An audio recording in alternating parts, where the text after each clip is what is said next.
right now, so I appreciate that. No sign up, no, not much warning. But you consider yourself, to the degree that you can, hear and internalize, receive and internalize whatever is inside of the words, not just the words, whatever's inside the words.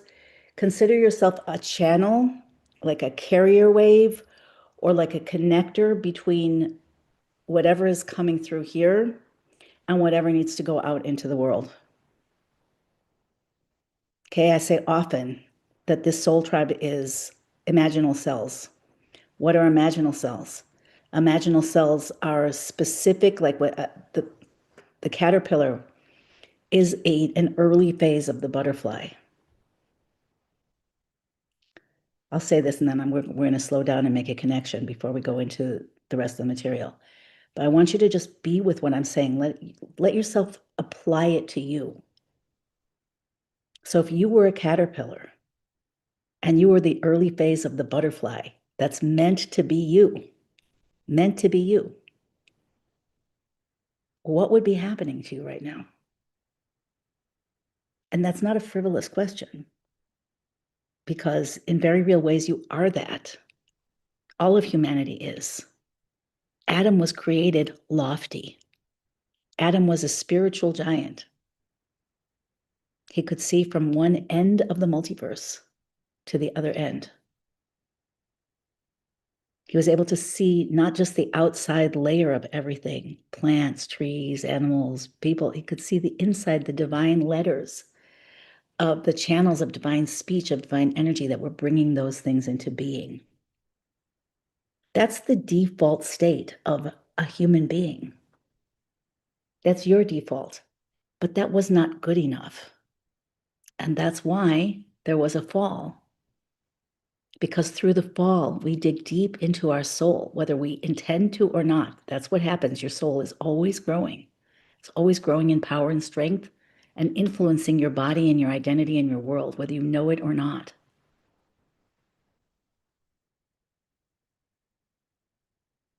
And in this time, we're here to fully reveal the soul. Who's with me so far? Type me if you're with me so far. Brenda's raising her hand. Thank you, Brenda. Lorraine, did you just join the gateway or am I mistaken? I think I saw your name. If you just joined the gateway, then I'd like you to bring this up in the gateway where I can actually coach you. I'm just going to keep reading while I'm waiting for you guys to give me feedback.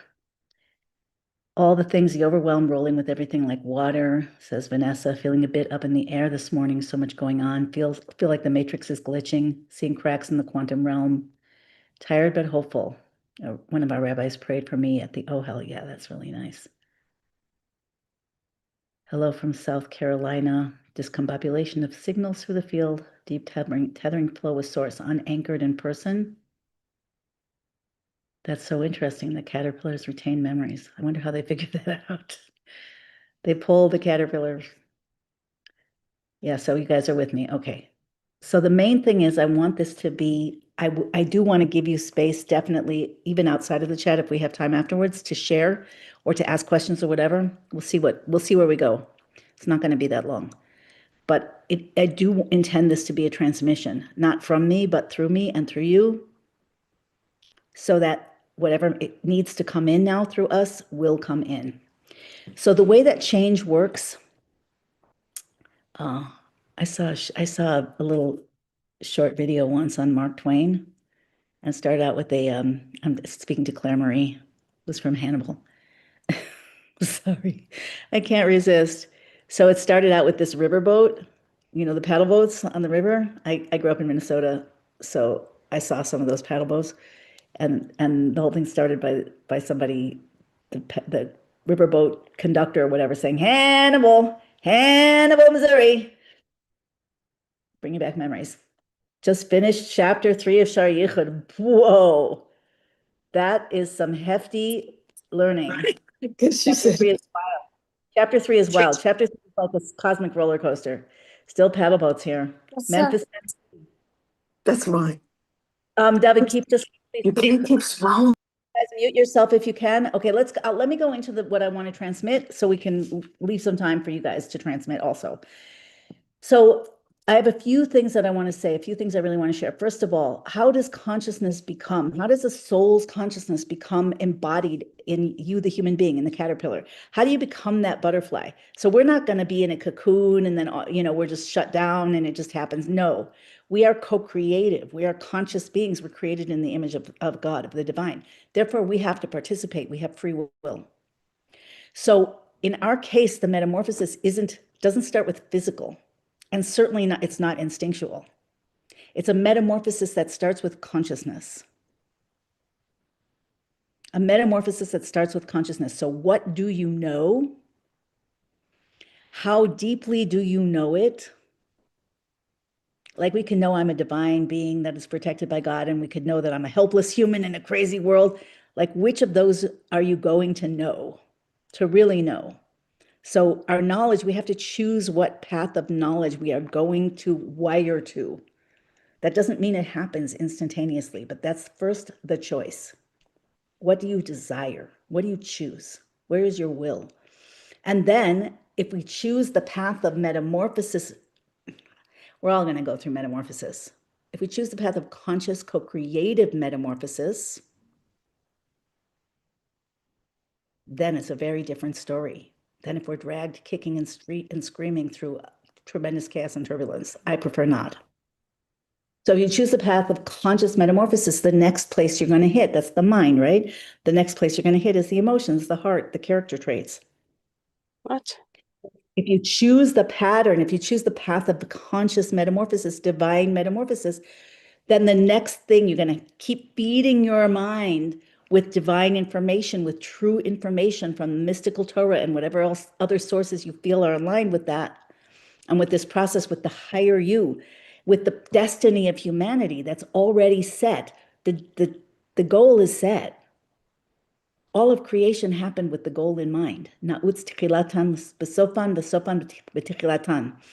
It's one thing. The end is wedged in the beginning is wedged in the end. So God has a plan and it's happening. Where the variance comes is what's the path? And then even more variance, what's your path? And what role do you play in your life? And then by extension, for all of us, for the whole thing. I want to tell you, even the greatest angels are only created for the sake of man. All this project is in our hands. Are you hearing me? Type yes if you're hearing me. If you're not hearing me, try to hear me. All of creation from the highest to the very lowest is created for your sake, for the sake of one human being who chooses to evolve to their divine self. All of creation. The highest angels can't lift themselves up. They're stationary. They're called omdim. We are mehalchim. We're movers. We're sojourners. We are co-creators. So we elevate the entire universe, the multiverse, the creation when we elevate ourselves. We don't see reality as it is. That's why I'm doing this now. That's exactly why I'm doing this right now. So first, it's the consciousness, which we need to keep feeding our mind with true information, divine information. We have to keep choosing what information, what beliefs, what knowledge, what pattern, what frame we're going to commit to. Because just consciousness, as important as it is, it's the first stage. If you're not conscious, forget it. But it's not enough because you've got all those emotions that are wed to an unconscious self, that are from childhood and trauma and war and abuse and self-abuse and shame and guilt and fear and all this, less than. I posted an article on Substack. If you're not on my Substack, I recommend it because I'm out there and I'm sharing like sometimes a few times a day. And it's called the wrongness that I forgot what it's called, the core of wrongness, or the nuclear. It was better than what I'm saying. It's about the wrongness at our core. Every person at their core feels wrong. There's something wrong with me. Something wrong with me. And we're running like maniacs to try to either overcome it or hide it or fix it or deny it. This is not because there is something wrong with you. It's because this is the resistance that allows the soul, that calls the soul through. So first the consciousness, then the wounded emotions. We need to work on those traumas. We need to see the inner workings that is part of our cosmic design so that we don't hide from ourselves, so we don't hide from God, we don't hide from each other, because none of those feelings are because of you. Those feelings are implanted in you. Like, I can't think of the right word, like a parasite, like a parasite. That shame, that guilt, that terror, that feeling of less than, something's wrong with me, that's a parasite. Now, it's not wrong that it's in you. It's part of the divine design. That parasite is a catalyst for something very, very powerful. But once the consciousness is moving and it's continuous, then the emotions need to keep transforming. Once the emotions start to transform even a little bit, you want to take aligned action. You want your thoughts, your speech, and your actions to align with the consciousness that you're choosing, the truth, the divine plan. But that's not enough, because once that happens, if your nervous system, if your brain wiring is still wed to the old way, to the caterpillar, it's going to keep pulling you back over and over and over again. Again, this does not mean anything's wrong. Nothing's wrong. You're here to up-level these things. That's why you're here. You have an issue with your emotions, you're born with that, because that's part of your soul's purpose. You have an issue with your thoughts, born with that, part of your soul's purpose. Even if it didn't happen until you were 15 or 30 or whatever, part of your soul's purpose. Every moment of your life, every interaction, every step you take, every person you meet, every thought you have, even the thoughts that drop into your head unexpectedly, those are all from God. Those are all by divine providence. The question is, what are you going to do with them? So ultimately, we need to change our consciousness, work with our emotions, our actions, empower our actions, like Lorraine was saying. And it's a multi-level effort, a multi-level transformation. And then it has to come into the nervous system. By the way, I just want to let you know, I'll try to remember to say it a few times, that if you're not in the Gateway, I know a number of you are, the Soulfire Gateway, the founders members tuition is still available until tomorrow night at midnight Eastern. After that, it's going to go up. It'll still be a very big bargain, I mean, in my opinion, but because it's an intensive mentoring and learning program with a lot of coverage and support and coaching, interaction, community. But consider, if you're thinking about joining, this would be a very good time to do that. But we cover all of these things there. So that said, any questions so far? Any questions so far? Or thoughts? Put them in the chat, please. David, I might need you to open the door for a few minutes. Okay, if no questions, I want to share a few key points. And again, the main thing is that they should be received. They should go in. If you have questions, ask them. If you have comments, share them. If you have insights, tell us. We're here together. So when the world was created, this world, this physical world, in the 7 days of creation, like the Bible says, like the Torah says. So creation starts with the words, in the beginning, God created the heavens and the earth. But the name used for God, God has many names through which he expresses himself. The name that he uses in the beginning is Elohim. That is a plural name, not because God is plural, but because God is in the plurality. God is in the trillions of cells in your body. God is in the incomprehensible number of beings and things in the world and in all the worlds.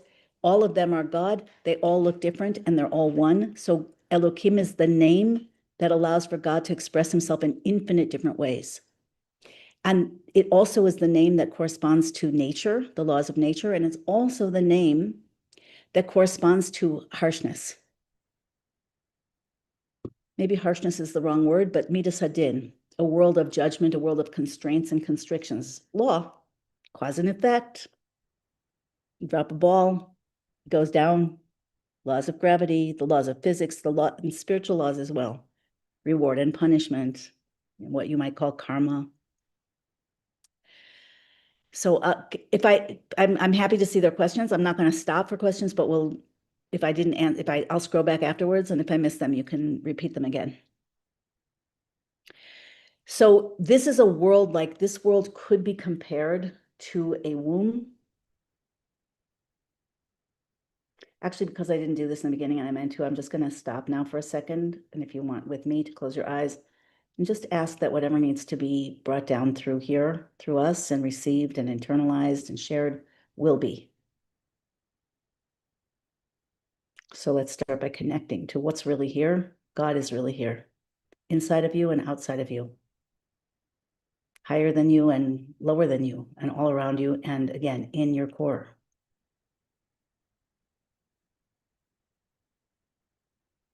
And that's what needs to be revealed. That's what we need to gain the perception to be able to see in our consciousness, our emotions, our thought, speech, and action, and our nervous system. Once that happens, everything will have changed. Doesn't have to happen to all of us at once. Has to happen to you. You're an imaginal cell. Okay, so the world started, creation started like that, with all those laws, with the feeling that we are never good enough, core feeling of human beings. I wrote about that in the Substack that I mentioned. It's embedded, it's like a nuclear core of shame. I guess it's really shame and judgment that is buried in some of us. It's like very overt. In some of us, it's gone like into hiding, but it's still there. And it pops up when you think about going beyond your identity, when you think about doing something that, maybe you really want to do, but you've never been able to. So it comes up to sabotage you. It's there. It's like a continuously generating core. And this is the state of caterpillar. Even though Adam and Eve were created lofty and amazing and so conscious and able to talk to God face to face, they didn't come from parents. They were created by the divine hand. When God said, if you eat from this tree, you'll die. What do you mean? What's that? What's that? Like, I just came from the spiritual world. Even if they understood, it's like, what's the big deal? Like, their bodies weren't hard and physical. Their bodies were made of light.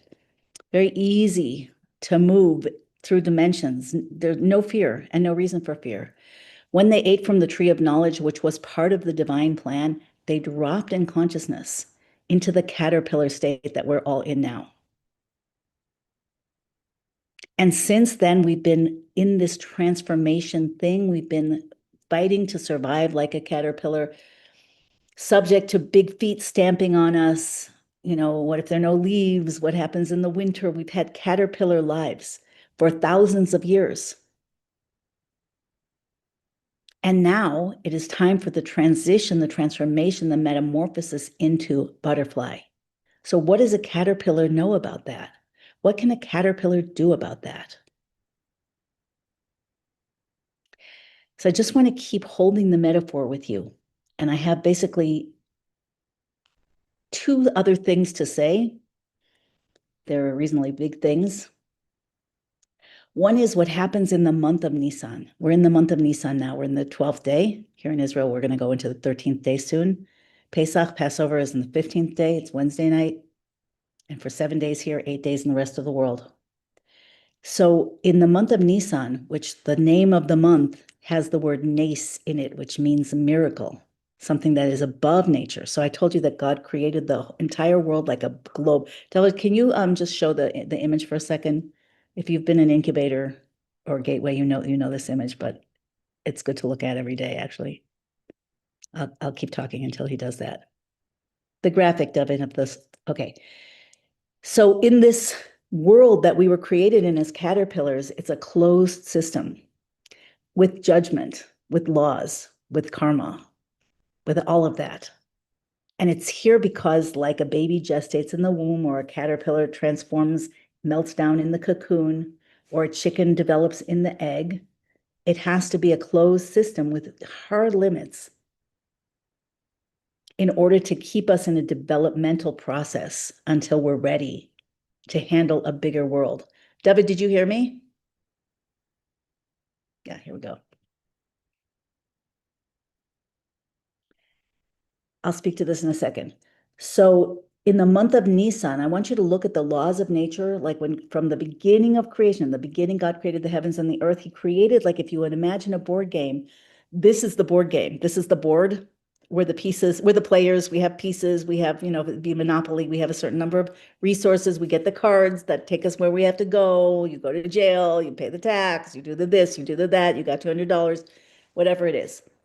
So the world was created like my metaphor, a board game with laws of nature wired in. You have to play according to the rules.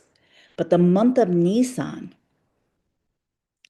which is named after the word for miracles, which has the month of Nisan, which we're in right now, carries the energy of miracles and redemption. What is the reason for that? What does that mean? That whatever is available right now is meant to move within the game, within the closed system, and reach out and bring in new miraculous powers, new miraculous events, new miraculous results from outside of the system. So Nissan is outside of the system. It's not meant to stay only outside of the system. It's meant to give us the internalized ability to draw into the system what ordinarily would not come in.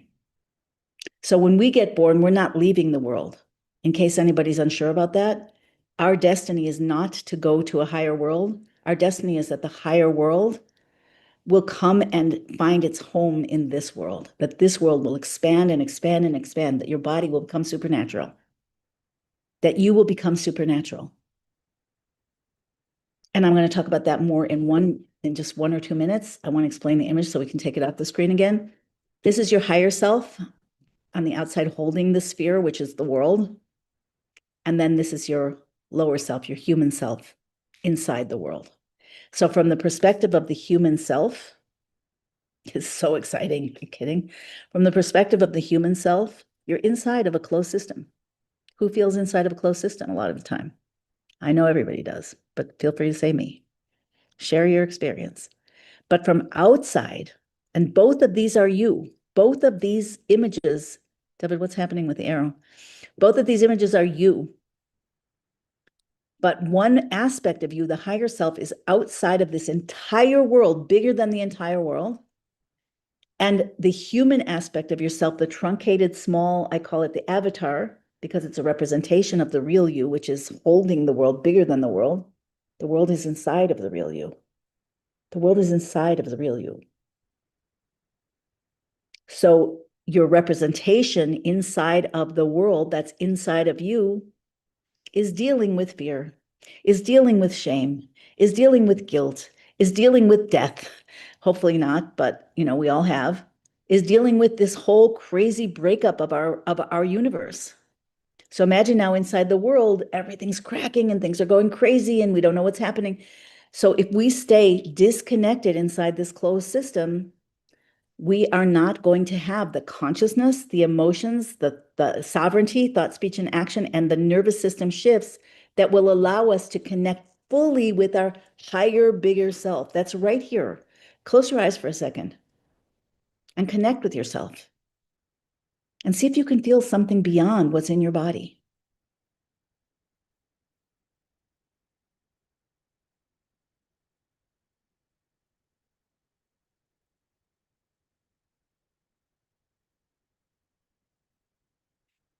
And ask yourself, your higher self, to tell you something that's real. Higher self, tell me something that's real. What's real? What's true? Tell me something.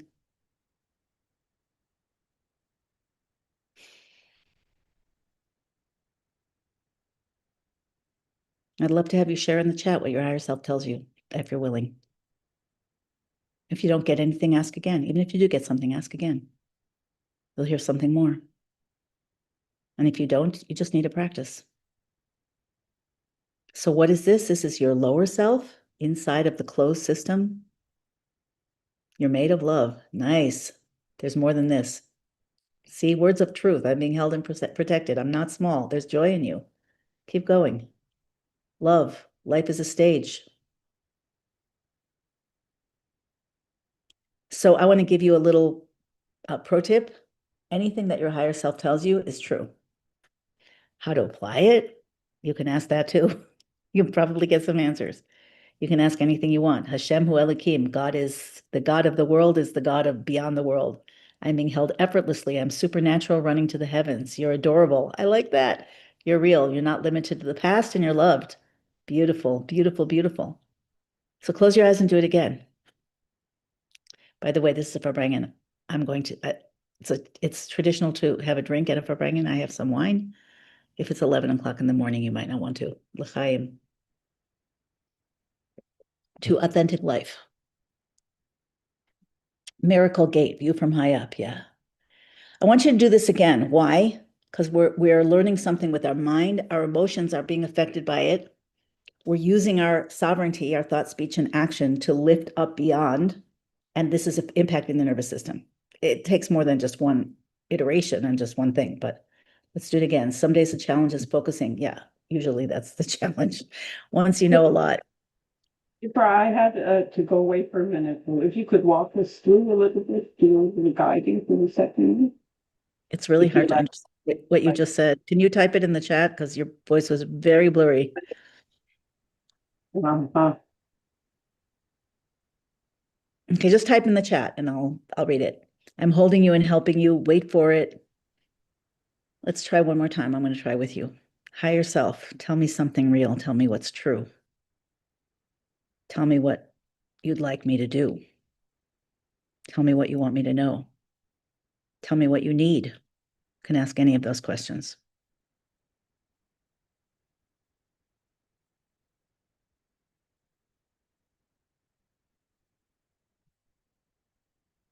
Is it trying to understand and fight the distraction, or fight to let it go so to hear through it?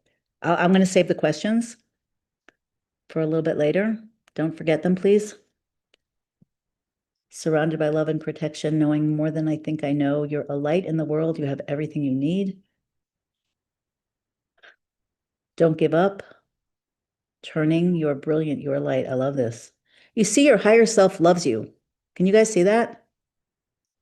Your avatar self is embedded with self-hatred, with that, because we're embedded, like I said, with that core of wrongness, that core of something is wrong with me. I'll tell you what goes with that. I hope you're listening deeply. Are you still listening deeply? Say yes if you're listening deeply, because I mean this to be a transmission. I want you to walk away with something that you don't lose. Okay. So your lower self is wired, is calibrated in consciousness, emotions, action, sovereignty, and nervous system to believe that there's something wrong with you, to survive in a world of harsh judgment. So there's an intrinsic feeling that goes with that of, I don't really deserve to exist. Tell me if you relate to this.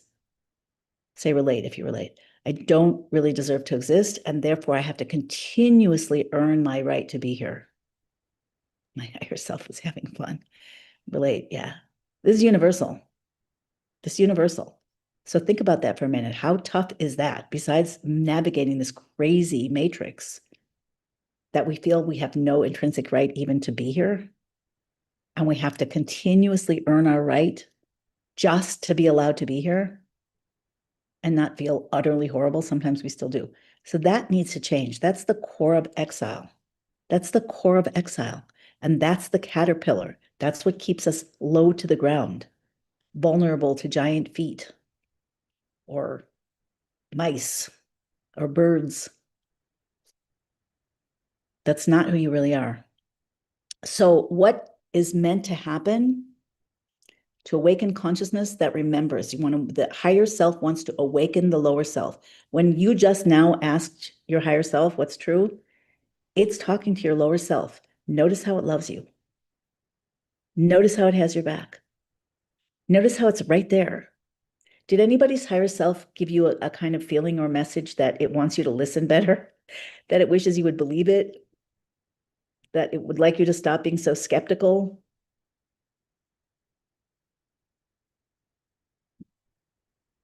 Silence is good too. Silence probably means it's time to listen deeper.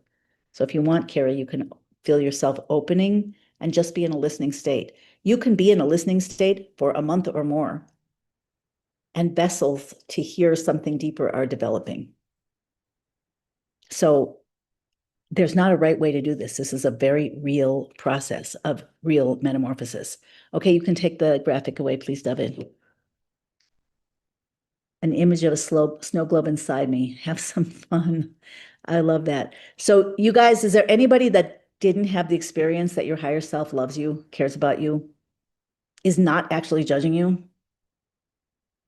What's the difference? What's the feeling, the different feeling of being like tuned into your higher self than being tuned into that little voice that's constantly telling you gained weight? Why'd you waste the day? You're so stupid. It's too late.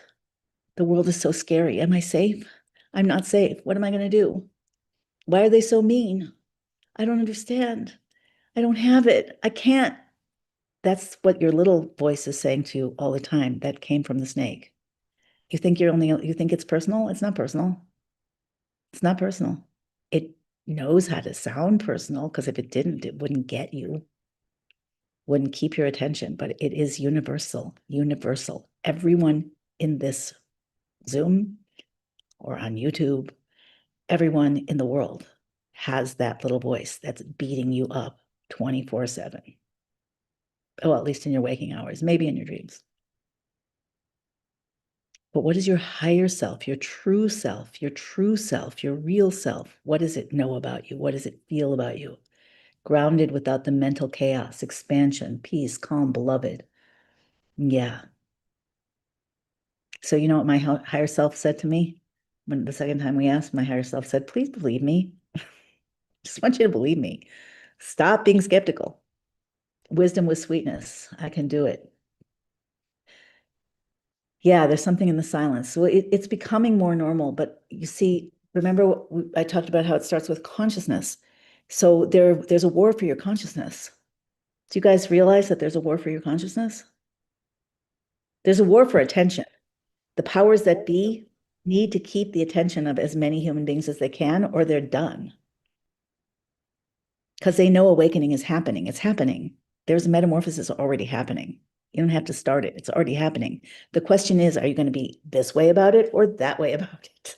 Kicking, screaming, and suffering, or co-creating? Lower self in a collapsing world or higher self in an emerging world? That's really the question. I'm not crazy, just imaginal. Yeah, I like that. Somebody should make a bumper sticker like that. They want us to lose our minds. They want to take our minds. So your attention, write this down. My attention is the currency of the realm. In a war for consciousness, my attention is the prize. Any version of that you want to write down, write it down. This is the truth. So I'm supporting your consciousness, emotions, actions. You're here, you're listening, you're having inner dialogue, maybe an outer, maybe you're typing. That's your sovereignty. We're starting to rewire the nervous system because I want your consciousness to be wed to your destiny. I want your consciousness to be bound and sewn into your higher self that's emerging now. Every person who takes a step forward into a higher level of their own consciousness, and especially when they wire it in, is literally shifting the world. That's what imaginal cells do.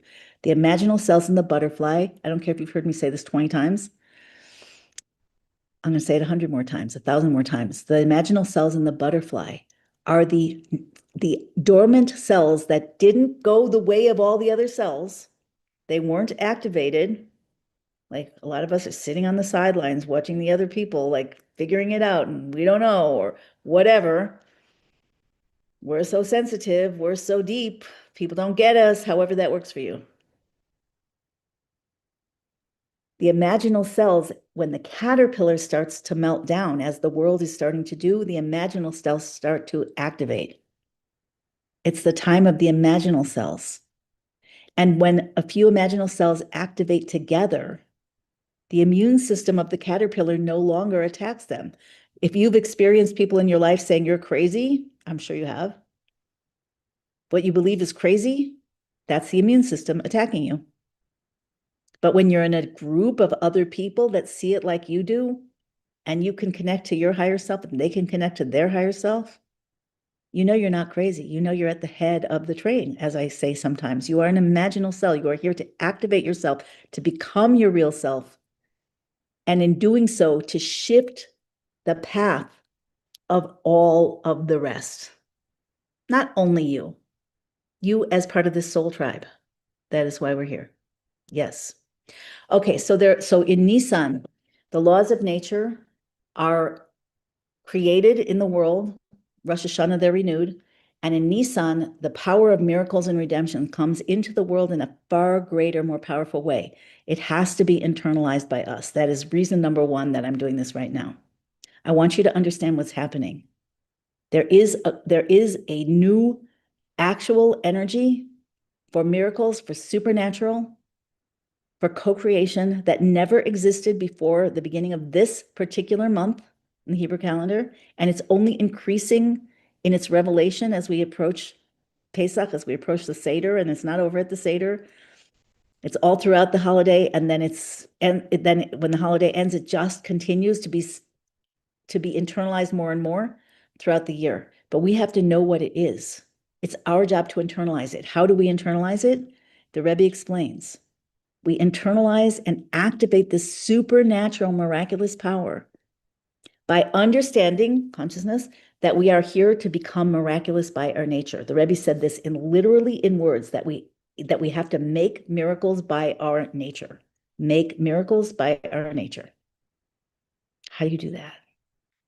That's the question. So the brief explanation is that you need to go beyond your nature. When you want something, your nature might tell you, you can't do that. You can't get that. You can't have that. You can't try that. Maybe it's not safe. Your identity will push against you and scare you back into the cave. When you take a step out in your consciousness, in your emotions, in your sovereign thought, speech, and action, now you're going a step beyond your nature. And when you go a step beyond your nature, and the Rebbe explained, especially now, I want to wire this in now, this month, and then use it for throughout the year, and who knows what's even possible.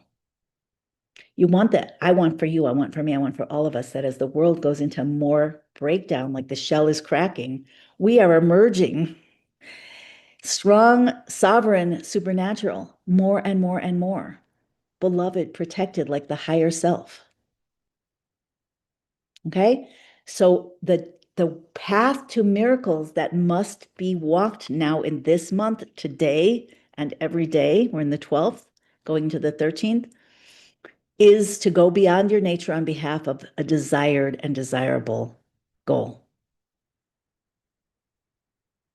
And that means connect to your higher self. That means nurture your consciousness with what will feed the path that you choose, notice the triggers, work on them, and be sovereign. Choose what you think, choose what you say, and choose what you do. And that and other things will rewire the nervous system until it becomes your default. So that's the path to miracles, literally miracles. Every time I replace an untruth, I live for a higher truth. It's a miracle, 100%. But the thing is, it's not just a miracle in that you change and your experience of life changes and you feel different. Your body starts to be different and your relationships start to be different and your money starts to be different and the world around you starts to be different. And here's another thing. We don't see the effect that we have on the world at large. Just like an imaginal cell, I'm sure doesn't see the effect that's having on all of the caterpillar, all that amorphous gel. But the fact is that when you choose the miraculous path of the imaginal cell, you imprint the entirety of humanity, of the cosmos, really, and it shifts. And you just don't necessarily see those shifts. You'll see the shifts in your life if you do this, if you follow this path, but you don't necessarily see the shifts in the world, but they're there. And it's cumulative. You're born for this. How do I know that about you? You're here. Most people are not in this conversation. And you're still here after 44 minutes.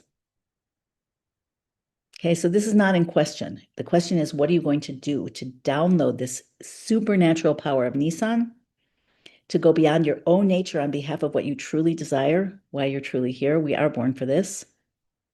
Yeah. Tapping into our original nature is miraculous making, stepping beyond our human nature. Yes. But every time we do this, you see these, then that's the next thing I want to say. And really those are, I want to talk about it a little bit, and then I'm pretty much done with the information that I came to share. So the closed system of the sphere with the little self in it, the scared little suffering self,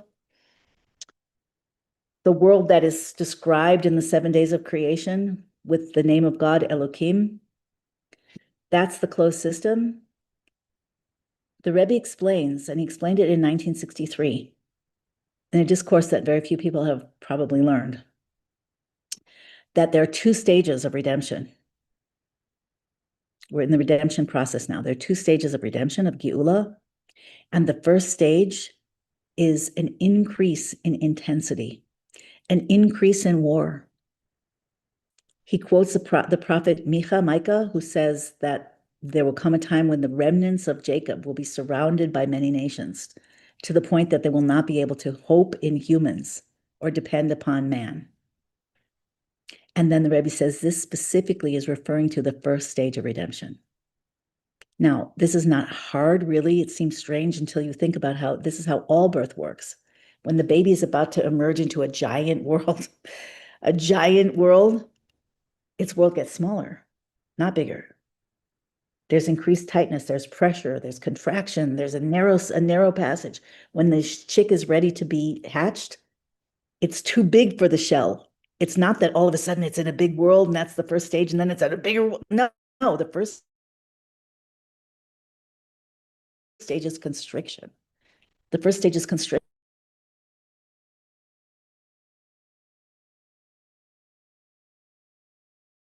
That's what we're experiencing in this world right now.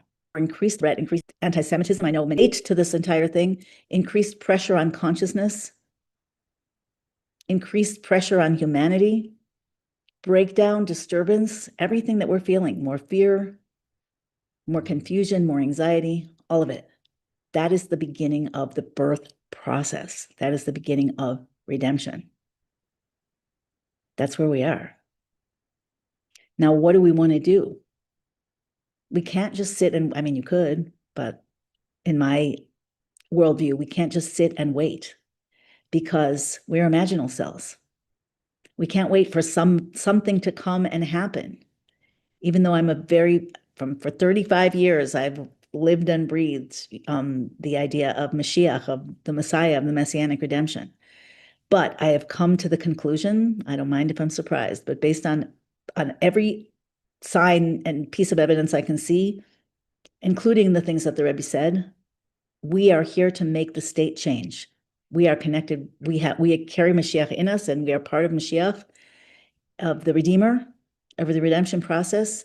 And we are meant to make a shift so that it can take hold. We're cells in the body, but imaginal cells. So what is that shift? So the shift is like the graphic that I showed you, the image that I showed you of the higher self and the lower self and the closed system, the sphere. The shift is connect to the higher self and allow that higher self to guide you in the lower self inside of the sphere. Connect to divine information like we're doing right now, and allow it to affect your everyday until it becomes your reality. It becomes your default, becomes your nervous system. That's the shift that we're going through. And when a sufficient number of us do that, and it's not a large number, when a sufficient number of us do that, or even a few of us do that sufficiently, then we have created out of ourselves anchors for the new divine reality to take hold inside of the sphere. And everything changes. That's what this is. That's how imaginal cells work. One imaginal cell activated, the immune system kills it. 2, I don't know how many it takes, but a few imaginal cells activating together, clustering together, and all of a sudden the immune system follows it. And when the immune system follows it, the entire caterpillar now turns into a butterfly. This is what we're talking about. And these 2 fields, I'm just going to finish what I have to say, and then I'll be happy to look at your questions, your comments. So this is the shift, and the Rebbe talks about this in terms of 2 fields, which are Kabbalistically explained. There are two ways that God relates to two fields, I would say fields, through which God relates to the world, expresses two fields of divine light, let's put it that way. Divine light always means expressing, revealing. So divine light is God expressing himself. One is in the closed system, Mamali Kol Almin. In the beginning, God created the heavens and the earth. That's not really the beginning of the story. That's the beginning of our story. But there's a lot going on before that ever happened. God created this closed system. It's called Mamali Kol Almin. Mamale means that light it's really Or HaMamali Kol Almin, light that fills the worlds. That's light that flows through the laws of nature, through the laws of cause and effect, through the laws of deserve, don't deserve, reward and punishment, all of that. God expresses that way inside this closed system. It's a harsh system. Yes, there's beauty. Yes, there's love. Yes, there are blessings. Yes, there are miracles, but it's overall a harsh system. Why? Because the constriction is what allows us to grow. That's the gestation. But when it is time for it to be over, it has to open. And it won't open on its own. A baby's not born till the baby signals the mother's body that it's time for the birth to start. The chicken doesn't get out of the egg till it starts to peck away. So that's what it's time for us to do. So we need to move from the system of Mamali Kol Almin to the system that's called Sovev Kol Almin, Sovev, or HaSovev Kol Almin, the light that surrounds and transcends all worlds. This is a divine light that is far too powerful, far too supernatural, far too undefinable and unbounded to be able to fit inside the laws of nature of this world. It's way beyond them. And I'm just going to say I'm going to share a few little points about the difference. So from inside the closed system to everywhere, outside, inside, all around, I want you to understand that the end of exile is not things loosening up, it is things tightening. Who understands this? Did you know this before? Do you think about this? We can't give up. No, we cannot give up. No, don't give up, please. There are not that many of us, you guys. We got to stick together. Okay, so I want you to understand it's shocking if you're tuned into this and you think about, we're waiting for redemption. Some of you might not be familiar with that, but we're waiting for something to happen. It's not there. Even though there are tremendous new potentials pouring into the world, technological, intuitive, energy, healing, information, at the same time, the noose is tightening. Who feels the noose tightening?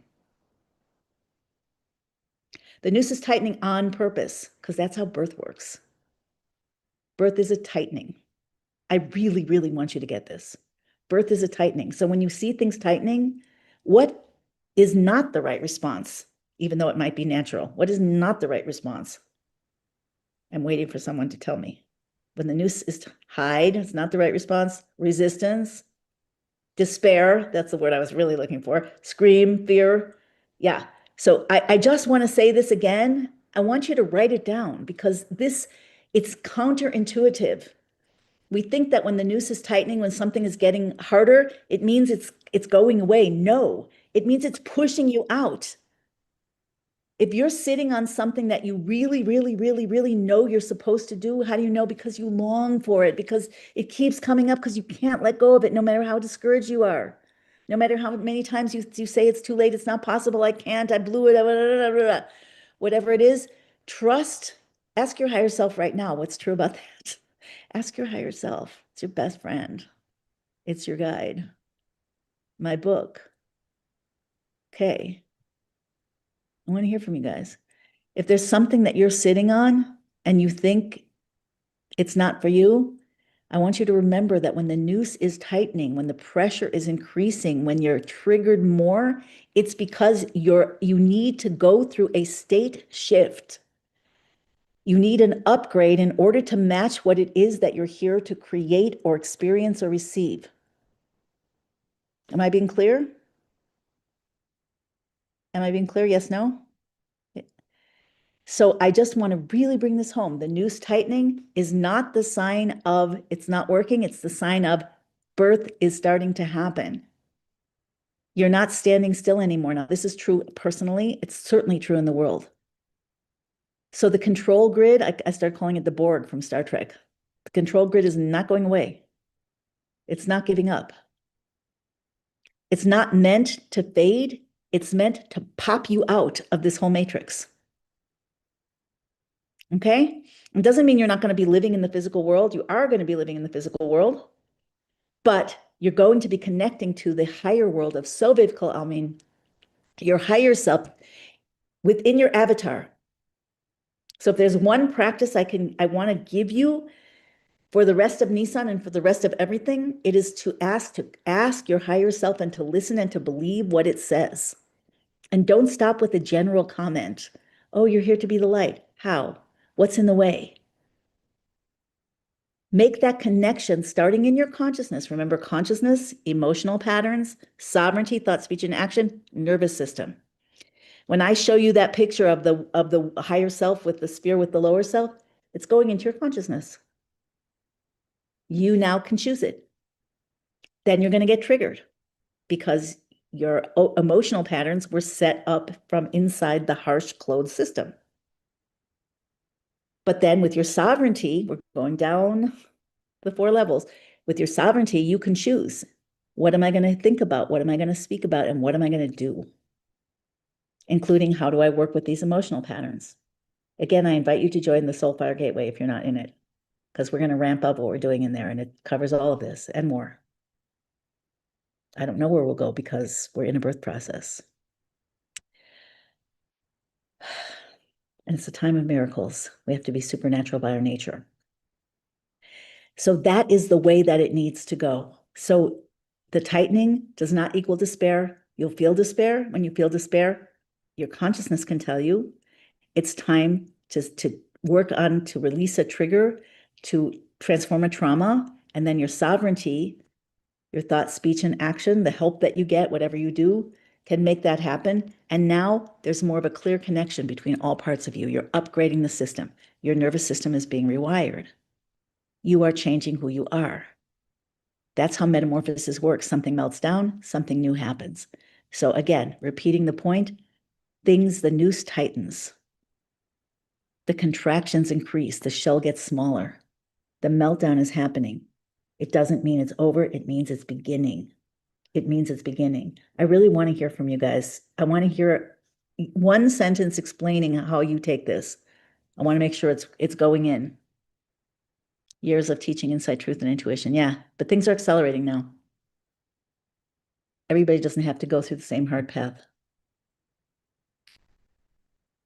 Sympathetic, okay, releasing trauma, sympathetic to parasympathetic, construction before the birth. Vagus means wandering. Lower self seems intensified. Relax and breathe. Bottom line is trust. So everybody should be telling us how you're taking all of this. Chaim. Constriction. What does this mean to you? What do I want you to remember and never forget right now? Tell me 1, 2, or 3 things. Embody my highest self as my daily norm. Darn autocorrect. Yeah, no kidding. The noose tightening means when discouraged is a trigger to deal with good. The noose tightening means life is good. The noose tightening means specifically, the noose tightening means it's a birth. Yes, Cheryl gets the prize. It's a beginning, not an ending. Lisa gets a prize. Okay, the noose tightening, life is moving as it should. It's a birth, it's a beginning. I'm not an ending. My anxiety is evidence of my growth. So true. The identity is petrified of change. So what if anxiety just means give yourself some love, do some prayer, talk to your higher self, connect, and connect over again. Beating momentum, okay, is in the gateway, witnessing deep energies in this container and call. Yes. Looking for the opportunity instead of the prison. Yes. Yes. Remember we said that it's a war for your consciousness, which is won through your attention.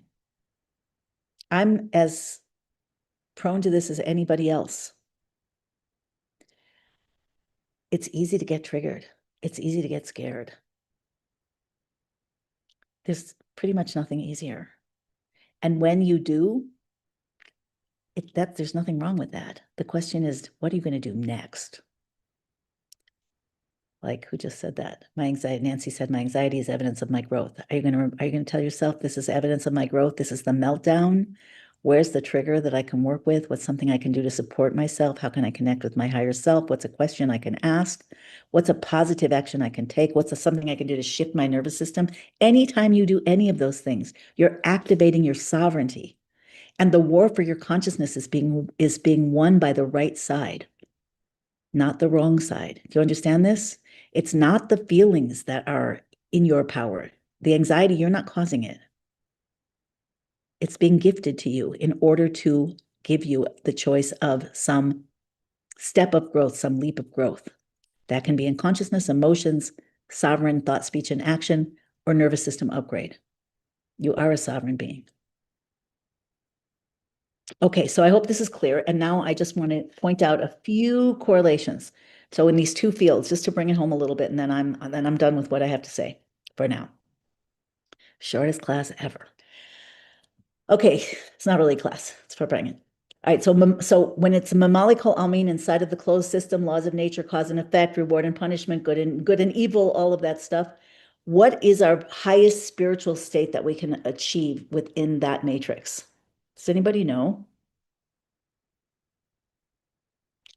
Our highest spiritual state that we can achieve inside the matrix. Bina, okay, unity with Hashem, stillness. Okay, I didn't ask the question well. You're all right, but that's not what I was going for.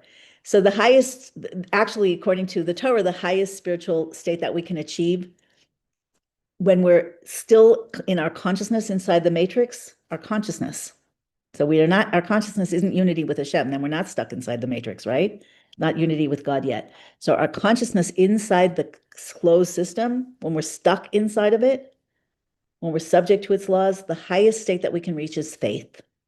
Emunah in Hebrew, faith, belief. What is faith? It's awareness that there's something higher, God, love, God's love, God's plan, but it's not embodied. So you might be freaking out.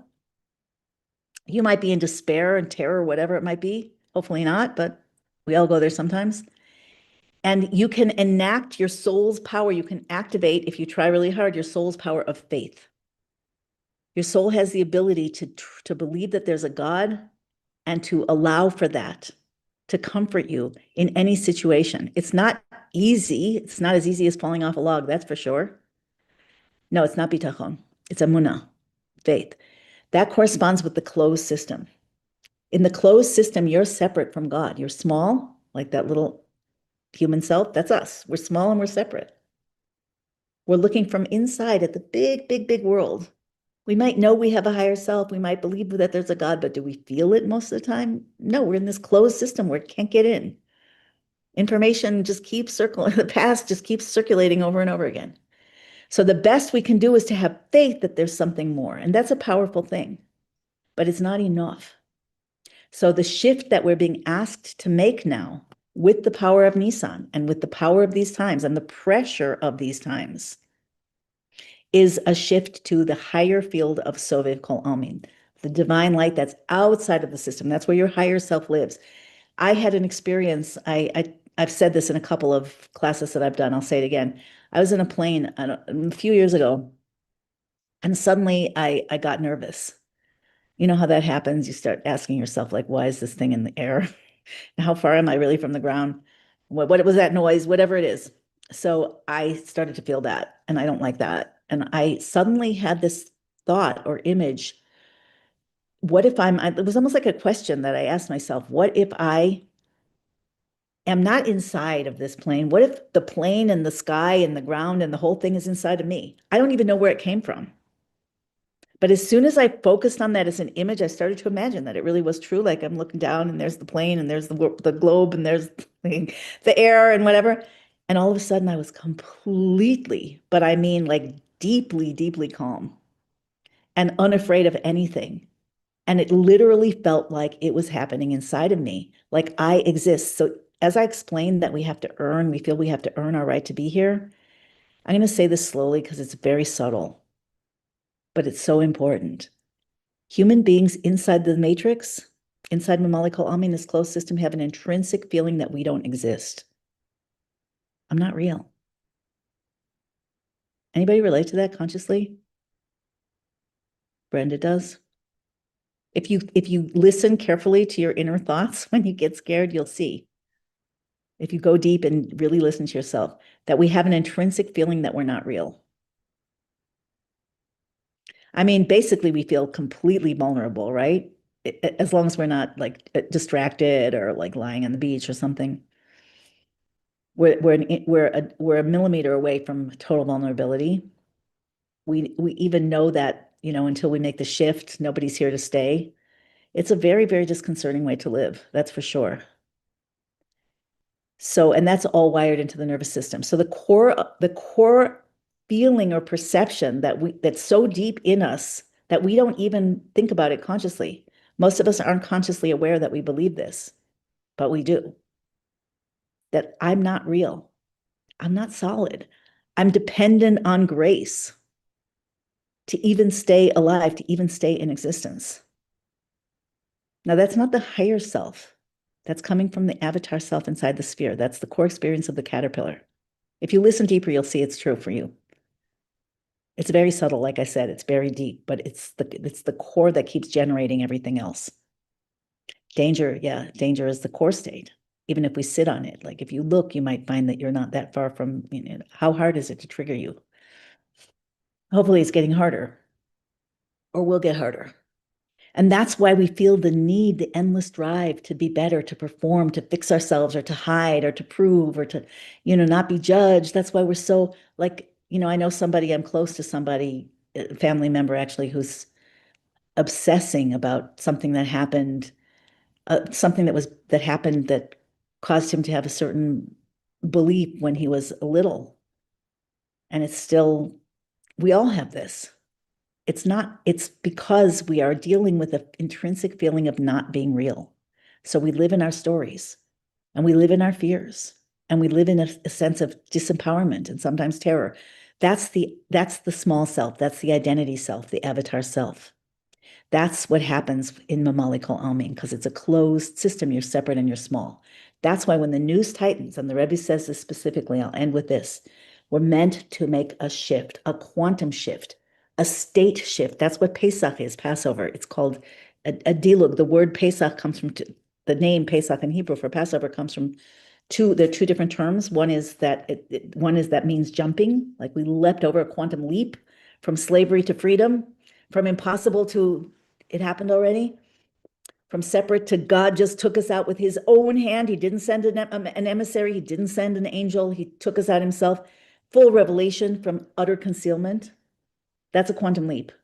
That's pressure rising, pressure increasing, and then suddenly it pops out. That's the pattern of Pesach. That's the pattern of birth. Pesach was the birth of the nation of Israel, the souls of Israel in the bodies. Okay, and the other one is Pesach, which means pay is the mouth, and Sach means to talk. So we are talking, our speech is the core of our sovereignty. A king rules by decree. We're here, sovereignty in Hebrew is malchut or malchus, it's kingship.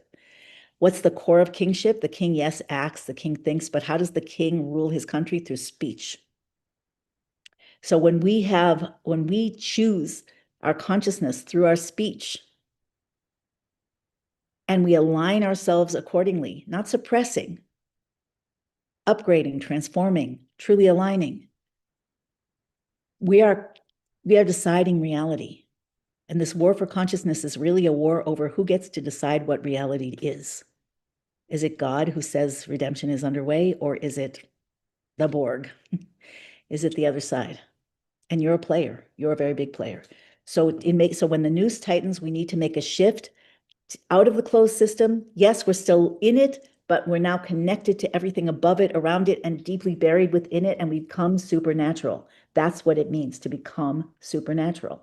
That our nature is to be above the laws of nature. Where are the laws of nature? Tell me if I'm going too fast. I'm almost done. Where are the laws of nature? Inside this closed system, inside this matrix, inside this sphere. Outside of the sphere, there's no laws of nature. So we are wired to believe that nature has control over us. We're not asked to suddenly leap out of that and we don't have to believe it. We're asked to go beyond it. One step, another step, another step, another step, another step, another step. Every day or every hour of the day or every moment of the day, another step. As soon as you go out another step, the sphere becomes bigger. The laws that govern your reality have expanded. You're automatically more miraculous, but now that's your nature. So now you have to become more miraculous and more miraculous and more miraculous. That is the process of going out of Egypt in our times. That is the process of walking into the sea and having the sea split one bit at a time. So, what are the qualities of that? We said the qualities of a male are separate, small, looking from inside, closed system. The qualities of the switch to Sovev are you're also outside of the system, and more you are connecting to what that higher self that's outside and really the core inside the system, connecting to God, connecting to your higher self, really keeping the channels of communication. Use your mouth to ask the question, to receive, to hear. We're looking from above and beyond, from a vastness, like I did when I imagined that the whole world, the plane and everything was inside of me. That was a feeling of vastness, and it was a feeling of deep peace. Another time that happened was October 7th when the war started here. Not the first moment, but within a day or two. Yeah, actually, even the first night, I couldn't sleep. I couldn't find, I couldn't, in my mind, in my Amuna wasn't enough. I'm like, how do I believe in anything now? How do I believe in anything? And I felt that there was suddenly that there must be, it was like a question, there must be something in me that's not even part of this whole thing. And I hadn't been teaching these things yet. But when I said that to myself and I closed my eyes and I felt in, all of a sudden I felt this vastness, this peace that wasn't part of any of this. This is a storm. We're in a storm system. It's really wild. But there's the bigger part of us is not in the storm. Like in the tsunami in 2000, I think it was 2004, there was a story of, you guys remember the tsunami, right? In Indonesia and wherever else. And there was such devastation. There was a diver apparently who was deep diving during the whole tsunami somewhere in the water. When he went in under the water, everybody's playing on the beach and whatever, sun was shining. And when he came out, it was total devastation, but he didn't notice anything. Why? Because he was under the water. Under the water, there's no storm. Under the water is your higher self. Under the water is God that you're connected to all the time. Under the water is Soviv Kol Almin. So when we look from that perspective and we connect to that perspective, now we are in a path of miracles, and not kidding, for real. And it's not a one-time thing, it's a continuous, okay, this is a new place for me. Wow, that thing happened. Okay, next, how is it better? How is it bigger? Where am I still stuck? What part of me do I have to change? Is it my traumas? Is it my emotion? Is it my nervous system? Is it my limbic system? I'm just continuing to go one step, two steps, three steps, four steps, expanding as you go. So the highest spiritual state from that plane of reality, that field of reality, is not faith. What is it, guys? I know a lot of you already know. It's not emuna, faith, which is just like taking comfort in that there's something higher, believing that there's something higher. Trust. In Hebrew, it's called bitachon. Trust is not like faith. You can't have trust if you don't believe. You have to have faith. But trust is when it gets into your cells and your nervous system. When what you believe becomes what you know and what you can relax into, you feel real. You don't feel like you have to, you feel like you want to co-create because that's what you're here for.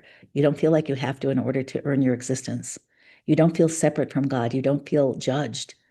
You feel united and in love. You feel like a co-creative partner. And this is the shift that we need to make now in these very tumultuous times. And we need to take in the energy of the month of Nisan and all of the power that brings. Okay, I have finished what I have to say, and I'll just scroll back, see if there are any questions, or you can repeat your questions for a few minutes. If you want to come off and talk, you can, but I'm gonna have to cut you off if we don't have time for stories or whatever, like, just a few sentences of your sharing or your question. If you feel like you want to talk out loud, that's fine. just in the interest of everybody's time. I know everybody who observes Pesach is probably very overwhelmed right now.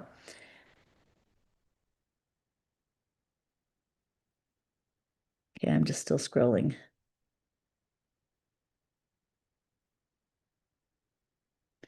I feel a divine self and struggling person at once. Yes, that's right. That's right. Those are the two aspects of you. What we want to do is connect them more and more and more and more until they become one. So that your higher self is fully embodied in your physical body. And then you're really changing the world. The world is not controlling you.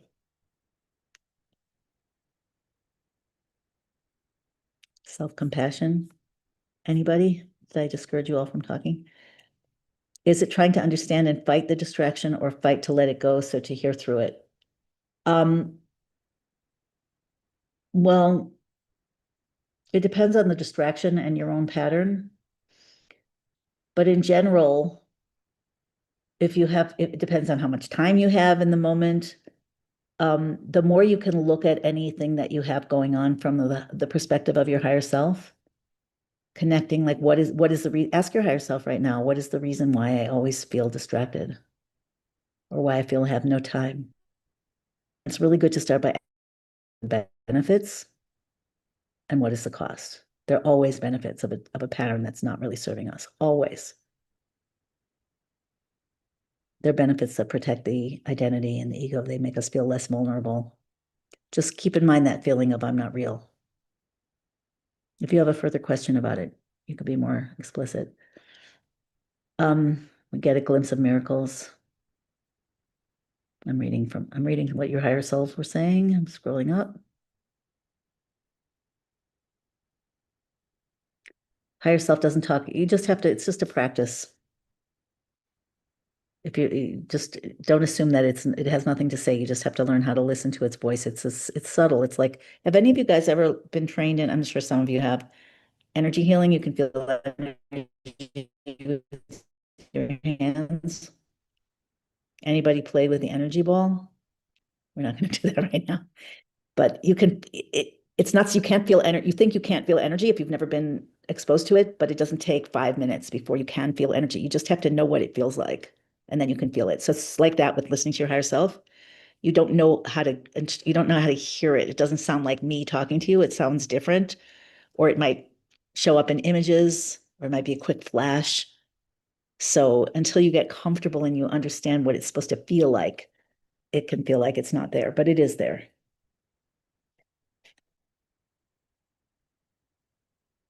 Still scrolling. Anybody want to come on and say anything or ask anything? Something in the silence, like the higher self is connected to trust and the lower self faith. Yeah, I'm still scrolling. In the end, does the avatar and the higher self become one? 100%. Yes, I like the way you put that, Goldie. The higher self is born into the avatar. Yes, that's how it works in this creation plan. The avatar you would think would just, some people would think it's just going to disappear and dissolve into the higher self. That's not what we're here for. God didn't make this entire thing bring you here through incarnations to just disappear. You're changing the whole program. So instead of a closed system, this closed system becomes permeated with the open system. That's how it can be that a finite being can become infinite and still be a finite being. So the end game, we're meant to look to see God eye to eye, to see through God's eyes. I'm not making that up. That's straight Hasidus, mystical Torah. We're supposed to see through God's eyes. How is that? It says in the Torah, you can never know God. If you would know him, you would be him. And yet, we're going to know him because we are him. And that sounds radical to the identity, but the higher self understands what it means. And it is what Goldie said. We're bringing in the deeper reality that there is nothing but God. We, as individual, separate, finite, small, matrix contained beings, are practicing sensing and knowing and choosing and embodying and aligning with a deeper and deeper reality, which ultimately is it's all God. How do we train ourselves to actually see that? So it starts with things like this. Feed your mind with divine information. That's what we're doing here. And then look for where your emotions are not aligned. None of us are. Learn how to work with them and do it. It's a process. And then you have your ability, your sovereign ability to choose. That's malchut. That's your kingship. You're here to co-create. Nobody can control what you do with your hand. Nobody can control what you do with your mouth. Nobody can even control what thoughts you choose to entertain, even though thoughts can come into your mind, but what you do with them, that's your sovereignty. And then when all of this comes into the nervous system, it becomes your brain wiring. What your cell receptors, when something's wired into your brain, it's reality. There's no going back. So our brains are wired to this inside the matrix, despair-ridden, noose tightening situation, but that's not the whole of us. That's a small piece of us. The more we train it that it's not separate from the rest of us, which is not separate from God, two-way street. And the rest of this process, the more we become aligned with what we really are. At the end of the day, you're going to be yourself forever. Your body's going to be upgraded. Adam and Eve didn't have death in their world. Their bodies didn't hide their souls. Their bodies were made of light. They were from a higher realm, but they were in the physical world, but the physical world was different. So that's when it's going to be like that for us too, but it's going to be far, far, far greater because we won't just have been born into it. We will have created it. We will have transformed every bit of darkness into light. Adam and Eve didn't feel like they were God. They were comfortable with God. We're going to see through God's eyes. Infinitely greater. So you will be yourself and more so, your real self, in your body, an upgraded body, yes, in the world, a very upgraded world, and you're going to be aware of the absolute divinity of your being, and you will see through God's eyes. You'll see your soul, you'll see everybody else's soul, and then some. So right now we are in the birth process, which means that every contraction, we're being moved forward in some way. Every trigger, we're being invited to create new vessels to grow the new body of the butterfly, so to speak. Okay. Still reading. Feel free to just take yourself off mute and say something if you want to. I have a little thought to share. Sure. I was just thinking, like, as you were talking about, this whole idea of asking our higher self questions. I just had a thought. Excuse my cold, by the way. I'm like congested. Like when we ask our higher self a question, that's what Pesach is all about, and it's like it's actually the child that's asking the questions. So in a way, it's like we're like our lower self is like the child asking kind of our higher self questions. So I love how that connects so nicely to Pesach. Yes, absolutely. Oh, yes, it absolutely does. Who was speaking just now? I don't see you on video. Neely. Neely, okay. Yeah, Neely's 100% right. So at the Seder revolves around the children asking questions. And she's pointing out that our child self, in a sense, is asking questions of our adult self. I think that's very, very aligned. And I'm sure that's part of what's actually happening. Great insight. Does the Rebbe connect what he teaches about celebrating birthdays with this new birth? I haven't heard it. Doesn't mean he hasn't talked about it, but it's obviously connected. Probably that's why he emphasized so much celebrating birthdays. I'm still scrolling. Anybody else who wants to share, feel free. Beating a momentum, looking for opportunity instead of prison, trust in our higher self. My dad told me I'd see the time when the world and humanity changed gloriously. How did he know that? That's so interesting. I know you've said that before, Susan. When I feel me losing it and I can't figure out, I just repeat over and over, God, God, God. Love that. I think it is like a near death, but without the death. I mean, I think we're aiming for a near death without the death, right?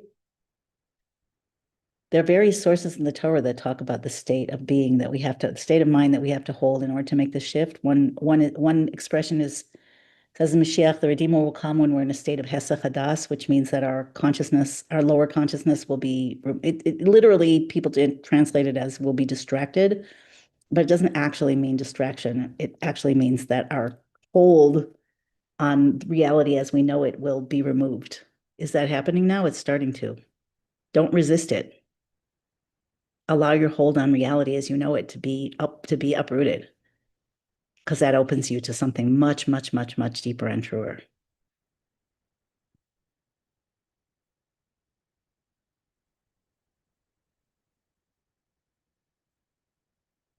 Okay, abiding trust. All right, are we done? I'm just looking to see if there are any questions that I missed here.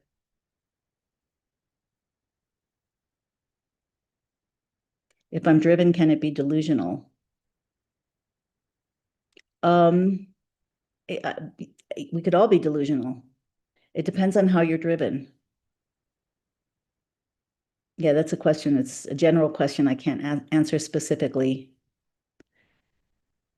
not knowing any details, but we can be delusional, but there's a difference in feeling. Well, let me say a couple things. Number one, if you're driven to create something that doesn't seem possible for you, that's outside of your identity completely, you will feel delusional. It goes with the territory. It's one of the things you have to know because your identity will attack you for you're a fraud. Are you stupid? What do you think? Are you just imagining things? You fantasizing like that? So you have to be, every visionary could be considered delusional if they compare their vision to what already exists. So that's the first thing to know. And then the next thing is, do you truly desire it? And if you truly desire it, does it make you feel expanded or does it make you feel constricted? So if it makes you feel expanded, that's also a green light. If it keeps coming back, if it's a win-win, if it's achieved, will it be good for you? Will it be good for other people? So then, and here's the last piece, there's no guarantee. When you create from the past, what you already know, what you're already good at, what you've already tried or someone else has and it's proven, so you can predict more or less the results, not perfectly, but sort of. But when you create from the future, you have no idea. So is that delusional? I mean, you could use that word or you could say visionary, right? It's the same thing. Depends on where you're looking from. If you're looking from the inside the sphere, supernatural is delusional. For the Jews in Egypt, where it was, the Torah teaches us that it was impossible for anyone to escape. They used magic, black magic. They could have had advanced technology. They used mind control. Nobody had ever escaped and nobody ever could escape. Was it delusional to think that they would be redeemed? When Moses came and said, God sent me, they thought he was delusional, right? But that is one of the big things. You should communicate with your higher self about this, because that is probably the, I don't know if it's but one of the biggest obstacles to the transformation that we're here to make is to allow the feeling of it being delusional to shut you down. Allow the feeling, it's there. Send it some hugs and kisses. Oh, identity, you feel so threatened. You're scared. That's okay. Let me hug you while I take sovereign action. Because when you're creating from the future, you just have to create and see what happens. And most of the time, if what you want truly resonates and it's truly part of you and it's good for you and it's good for others, chances are high that you can create it in that form or in another form. Chances are very high because your dreams aren't here to be fantasies. Your dreams are here to call you forward to a different version of yourself that is a match for those things that you truly desire to create. Is that delusional? For a caterpillar, yes. For a butterfly or a caterpillar transitioning into a butterfly, absolutely not. For an imaginal cell, it would be delusional to think that you're like everybody else. It would be delusional to think that you're done. It would be delusional to think that your sensitivity and your compassion and your insecurity and everything means that you won't succeed. No, that's part of your imaginal cell design. It's your time now.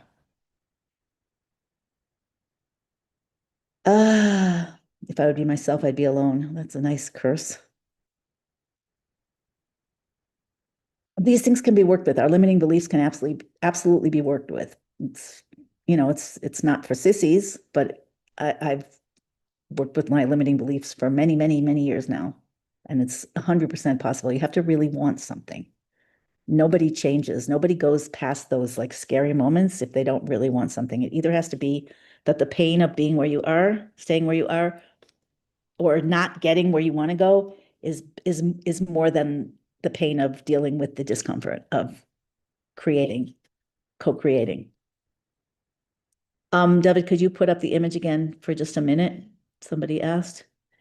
Okay. If you can't help yourself, for sure it's not delusional, Cheryl. Don't believe that anymore. Okay, so David's going to put up the image, and I'm just going to say again, I'm just going to remind you, I will send out an email, but the gateway, you're welcome to join anytime, but the price is going up tomorrow night significantly, possibly not for the last time. It's a full coverage coaching mentoring program with an amazing community. We do this work very deeply, ongoing. We learn from the texts. There's a vast amount of resources, and I think it's really, really fun.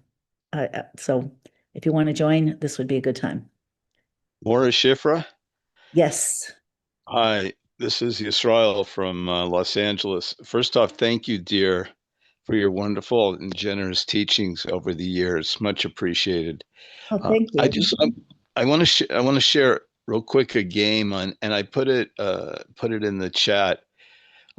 When there are two concepts we want to make a link between in Hebrew, go by a shorish of the two. And you were speaking about this passageway, this narrow passageway, and so it took the two words you were concentrating on with emunah and bitachon, and we know in the sfirot there's already a shalshelet there. There's already a ladder there for us to or a bridge, let's say, for us to traverse. So you take and this is from Rabbi Hirsch, Shimshon Raphael Hirsch's etymological dictionary, which has wonderful list of the shorashim. And so we take the shorish of emunah, which is aleph, mem, nun. And the way the game works, I call it nimming, is we can change a letter at a time, and it still has to be an extant verb. It still has to be a verb that's chai v'kayam in Torah Hebrew. So we go amen, which is aleph mem nun, and then we want to go to bitachon, the practical application, and I think this fits in exactly with what you were saying. So we're going from aleph mem nun sofi to bet tet chet. And there's only two words in between in this bridge, and the second one is a seldom used verb. You can look it up. Is aleph tet nun, and it's in the book of Proverbs, I believe. If you want to know the exact, you can look it up where it occurs, and it's with laying. It's putting fine linen. Rabbi Hirsch calls it luxuriating in fine clothing. So to prepare the couch for witnessing Hashem, and then it goes to, which is what you were exactly saying, bet tet nun, which is betin, and which is the exact center, and so for me, using this is a remez to help. So I found that fascinating, that betin and is kind of exactly what you were saying with this narrow passage, and that's the penultimate step before we get to the bitachon. So you're saying you can change one letter. You can change one letter at a time as long as it's a word? Exactly. And you can use it with many, with opposite concepts, parallel concepts. I've used it over the years to build a gesher otiyot. Oh, interesting. Very interesting. You should write something about that if you haven't already. Yes, I have. So thank you again for allowing me to share I'm that. just thinking aleph to beit is chachma to bina. It's internalizing. Oh yes, there's other ways to do it. You can take a longer way to do it too, and it's a personal exercise. Nice. Thank you. Thank you very much. So, Okay, anyone else before we go? This wasn't so long, right? So proud of myself.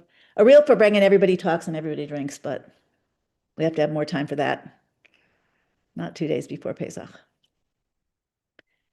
Okay, guys, thank you so much for hanging out with me. It's so fun. And it should be kosher and freilich. Chag kosher v'sameach. Whoever celebrates, and I hope everybody celebrates in one way or another. It should totally, I won't say meaningful, it should be totally liberating. Liberating. Amen. Really a quantum leap. Amen. Okay, thank you so much. And what a privilege to be with you all. Chag sameach.